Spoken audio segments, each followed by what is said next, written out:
امریکیوں کو پتہ بھی نہ تھا کہ $1 ارب لگا کر جناب محمد صلی اللہ علیہ وسلم کے ایک معجزے کو آج دنیا پر سچ ثابت کرنے جا رہے ہیں۔ نبی کریم صلی اللہ علیہ وسلم کا وہ معجزہ کون سا تھا جس پر انجان غیر مسلموں نے اتنا خرچہ کیا؟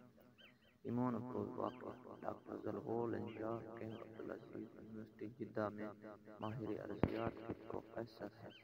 قرآن مجید میں سائنسی حقائق کمیٹی کے سربراہ ہیں اور مصر کے سپریم کونسل آف اسلامی امور کمیٹی کے بھی سربراہ ہیں۔ انہوں نے میزبان سے کہا کہ اس آیت کریمہ کی وضاحت کے لیے میرے پاس ایک واقعہ موجود ہے۔ انہوں نے اس واقعے کی وضاحت کرتے ہوئے کہا کہ ایک دفعہ میں برطانیہ کے مغرب میں واقع کارڈ یونیورسٹی میں ایک لیکچر دے رہا تھا جس کو سننے کے لیے مسلم اور غیر مسلم طلباء کی کثیر تعداد موجود تھی۔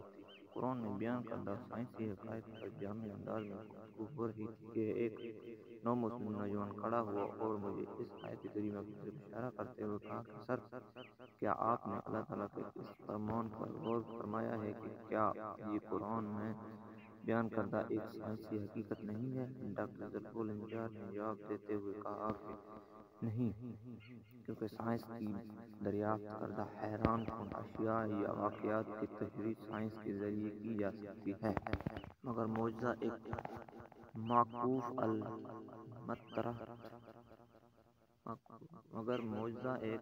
معکوف الفطرت شے ہے جس کو ہم سائنسی اصولوں سے ثابت نہیں کر سکتے۔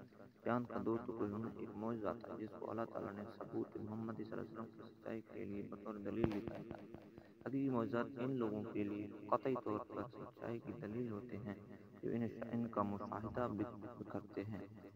ہم اس کے لیے معجزہ تسلیم کرتے ہیں کیونکہ اس کا ذکر قرآن و حدیث میں موجود ہے۔ اگر یہ ذکر قرآن و حدیث میں موجود نہ